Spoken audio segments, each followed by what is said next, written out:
Good Morning Business. Le débat. Nicolas Dos, ce n'est pas la première fois que Bruxelles s'attaque à Apple, mais là il s'agit d'Apple Pay. Bruxelles qui reproche à Apple de bloquer toute concurrence dans les systèmes de paiement sans contact sur iPhone. Encore un abus de position dominante depuis la Commission européenne. Alors, quand on a décidé cette nuit de parler de ce sujet, je me suis dit, qu'est-ce que je vais vous raconter sur cette histoire ? Parce que je suis désolé, mais là, on est vraiment... les affaires se suivent et les affaires se ressemblent. À chaque fois, vous avez Bruxelles qui va brandir l'entrave à la concurrence, considérer que on va ouvrir donc une affaire judiciaire. Alors après, vous avez des procédures à rallonge. Ça prend des années, qui se terminent parfois par des amendes pourboires par rapport aux gains que réalisent ces géants du numérique aux États-Unis. Et même quelquefois, les sommes ne sont pas recouvrées. Souvenez-vous de l'amende de 13 milliards d'Apple pour non-paiement de l'impôt avec les rescrits en Irlande qui a fini par être invalidé par la justice européenne. Après, vous avez toujours des griefs qui sont toujours les mêmes. Bruxelles accuse ces entreprises d'asseoir une position dominante avec l'objectif d'en abuser en installant un système verrouillé qui fait que la concurrence n'existe pas. Et donc, c'est une entrave à la concurrence, c'est une entrave à l'innovation et ça freine la liberté des consommateurs.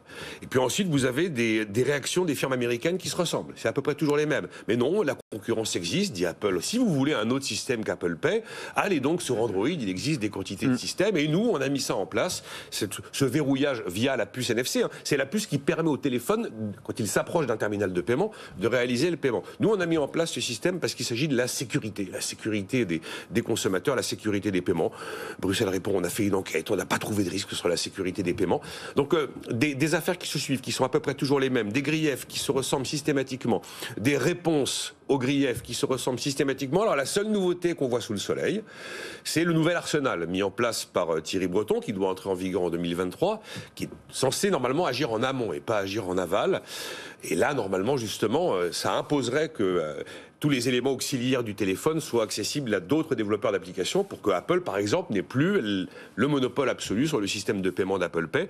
Mais c'est vrai que jusqu'ici, et depuis des années, on a vraiment deux camps qui s'affrontent. Vous avez le camp des GAFA, qui est le camp de l'innovation, et le camp européen, qui est le camp réglementaire, et pas grand-chose de neuf sous le soleil. Jean-Marc Daniel. Oui, alors pour rebondir sur ce que vient de dire Nicolas, moi quand j'ai suggéré ça, puisque au départ j'avais suggéré ça dans nos petits échanges. On raconte les coulisses de la presse. Voilà, quand j'ai suggéré ça, moi aussi je savais ce que je voulais dire. Ouais. Ce que je voulais dire, c'est que effectivement. Moi je me suis posé la question de savoir ce que Nicolas s'est posé la question. Moi je partais avec une intention claire. C'était de bienveillante, j'espère. Vous vouliez pas qu'on change les traités, vous ?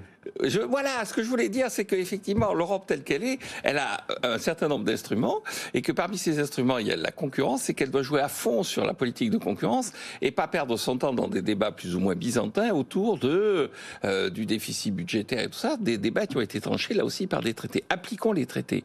Or, ce qui vient de se passer au travers de la décision sur Apple montre bien qu'il y a une cohérence intellectuelle dans la démarche européenne, cohérence intellectuelle qui est protégé et qui est confirmé par les décisions de justice.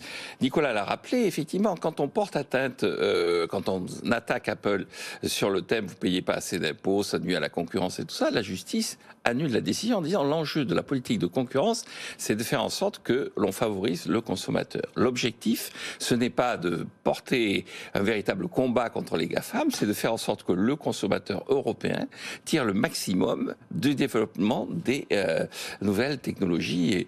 Et donc Cédrico, qui est pour quelques jours encore ministre ou secrétaire d'État à la technologie, aux nouvelles technologies, enfin je sais pas je sais pas quel est son titre exact. Numérique.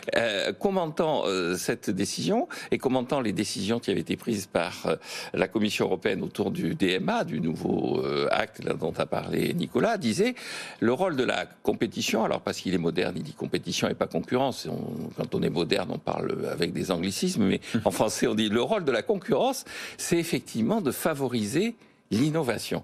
Et donc je pense qu'il y a un vrai combat à mener, il y a un vrai enjeu à mener pour la Commission et pour l'Union européenne, c'est de maintenir cette politique de concurrence et de ne pas donner deux impressions qui sont à mon avis fausses. La première, c'est qu'on utilise ça pour cibler un certain nombre d'individus, de secteurs économiques, donc les Américains.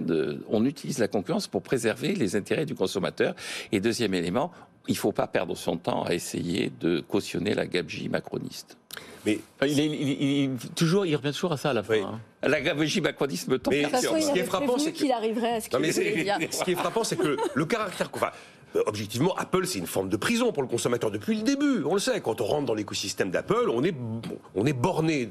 Même, il y a des enquêtes qui ont été faites auprès des gens qui utilisent les produits Apple. Ils sont tout à fait convaincus et tout à fait d'accord pour dire qu'ils sont un peu, effectivement, séquestrés dans le système Apple, mais ils vous disent, c'est tellement bien que tant pis.